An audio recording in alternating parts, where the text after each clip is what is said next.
Hey collectors, welcome to Star Wars Collected. I'm Jonathan. If you're new here, I hope you consider subscribing. And if you've already subscribed, I hope you give me a like so I know who's watching. What we have here is another 1/6 scale Hot Toys unboxing. This is going to be our Death Watch figure. If you guys have been watching this channel for a while, you know that I kind of like to try to get a good deal on things when I can. The Death Watch Trooper was one of the items that was on my wish list at one point.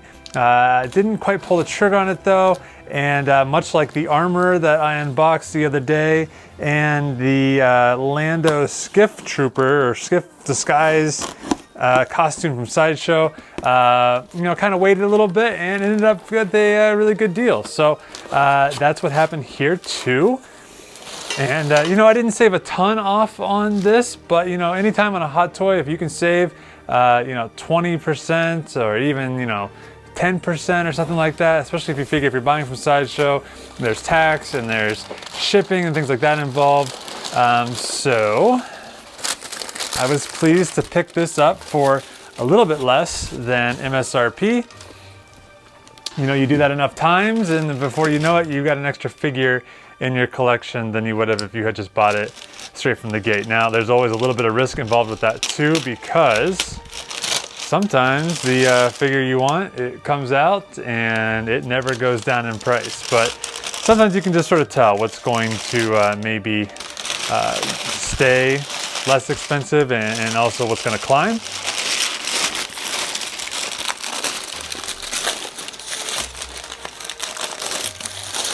So let's take a look here. Now I have a new iPhone as my secondary camera here, so I'm gonna do my best to keep it in here, but it's a real close-up camera before. I feel like before I was kind of cutting between a mid-shot and sort of another mid-shot. This is an actual close-up, but it might be too close-up, so bear with me if this first video is a little rocky. So Death Watch Mandalorian. This is from Hot Toys, of course, 1/6 scale collectible figure. There is some really cool concept art for this guy in the art book, and it is nearly identical to what they ended up putting on screen, which is pretty cool.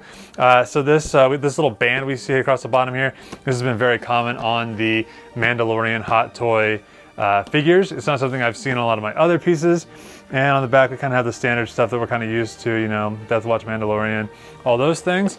So we won't spend too much time on the box. No shipper with this guy, but I am not a stickler for shippers, as I mentioned before. Previous owner didn't quite tuck this all the way back in as it normally would be. Normally this would be tucked in like this. No big deal, of course.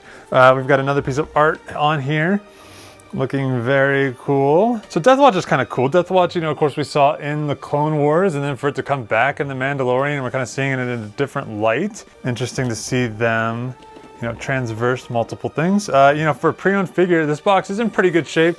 It's got a little bit of rub here and there, but it's not torn up or anything like that.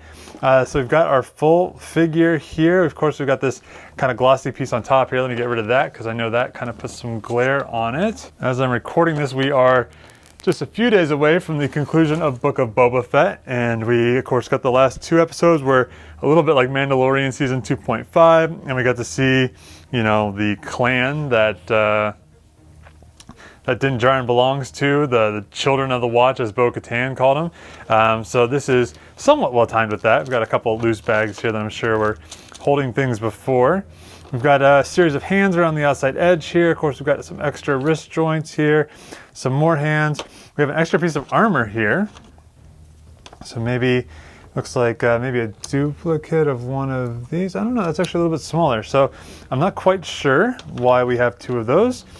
We have this very kind of Boba Fett looking blaster. Not sure if we'll get this on a close-up or not. Like I said, I'm kind of learning with this new camera. But you know, it kind of looks quite a bit like Boba Fett's blaster, a little bit different. We have our kind of what we consider almost standard issue Mandalorian Jetpack at this point. You know, we saw it first on Boba Fett in Return of the Jedi. Of course, it has a different missile launcher on his. And then we saw Jango have it, and then through the Clone Wars. You know, everyone's got something pretty similar to this. We do see that Sabine Wren's Jetpack ends up being a little bit different, but it seems like that's kind of the Stando Mando. Okay, speaking of the Stando Mando, here we go. He already has a pistol in his pocket, little pistol in here. Kind of our standard Mandalorian. He's got his armor. This chest plate is much more like Din Djarin's of what we're used to with our, you know, our Boba Fett and our Jango Fett and things like that. He does not have quite the same wrist pieces. The gauntlets are not the same as either one of those guys. He also has these kind of cool shoulder armor pieces up here. That's a little bit something different than what I'm used to seeing on it. A pretty elaborate vest. We're used to seeing a vest on Boba Fett, but this vest seems a little bit more elaborate to me. Magnets on the back here for the jetpack. We have the nice big Death Watch logo over here. So that is kind of an extra cool thing. I actually need to get this logo onto a helmet right now to finish off my Pre-Vizsla helmet that I've been working on. Really nice rotation on the viewfinder here. A lot of pock marks sort of around the front here. It looks nice. It actually looks a decent amount like the Hasbro helmet, and we'll bring that out here at the end and kind of do a comparison on those two. We've got this hip armor here. Like I said, we've got this other hip armor, and it has Velcro on the back.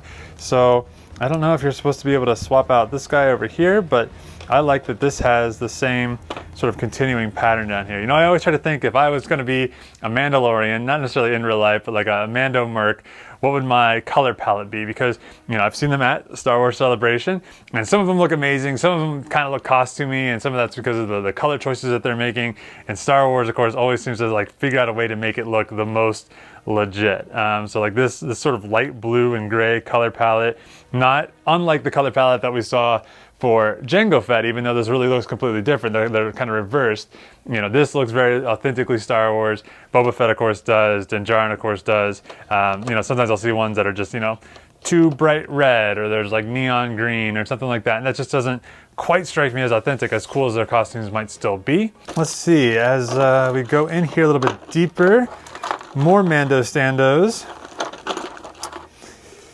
We have a thing that I think will make more sense here in a moment. So here is our base. I like what Hot Toys has been doing with their bases recently. They give you a little bit of texture. It's nothing too crazy, it's nothing too elaborate, it's nothing that's going to clash with other things that might also be in your collection. And they've got little feet marks in there. You can choose to use those feet marks for your character, or those can just be feet marks that are on there from another Mandalorian, or, you know, maybe your character was standing there and now they've shifted their weight. It just gives you a little bit more display, but like I said, they never go too crazy, never too much with the color or extra features or anything like that. They don't distract from the figure that you're ultimately paying for. That being said, you know, a good clean black base can look good too, although if you watched my review of the Sideshow Lando Calrissian skiff guard that I just did within the last month, that base I was a little disappointed with. I thought that could have used a little bit more, so maybe Hot Toys is kind of winning me over to their way of doing bases. So what we have here is kind of the standard stand piece here, the standard stand. This piece actually screws in here. I've actually never seen it unscrewed from there, so previous owner had done something there. I don't know, maybe that's how it came, and that's how you had to package it back up. So that would pop into here, and then this piece goes on the back, and this is adjustable. So this slides on top, and then you're able to clamp this around their waist in case you aren't familiar with how this all goes together. Not a super elaborate figure. It's not a deluxe figure. There's not like a ton of things in here, but as I've said in the past, I don't mind that. I think you know, a lot of Hot Toys right now are getting up to $300 and beyond. I don't collect these, but I just saw today that the new Spider-Man film has a couple new Hot Toys out. They're Doc Ock, and I think that was like the basic figure was $300 some odd, and the deluxe one was like another 40 bucks beyond that or something like that. That's just more than what I want to invest into a figure. For me, $200 or less is definitely where I like to be with a figure, especially something like this. I've got a Din Djarin that came with 2 Baby Yodas and all kinds of crazy stuff. That makes sense to pay a little bit more for that. But for most of these guys, I kind of like it like this. I don't need, you know, all these different hands. I just sort of need kind of a standard hand and whatnot. But I might be a unique collector. Why don't you hop down in the comments and let me know, do you prefer a more stripped down figure where the price point's a little bit more reasonable, or do you want the figure with all the bells and whistles? What we're gonna do now is we're going to, I'm gonna take him out here and I'm gonna pose him, figure out what kind of position I want him to be in. I don't really have anything in mind, but we'll see what happens.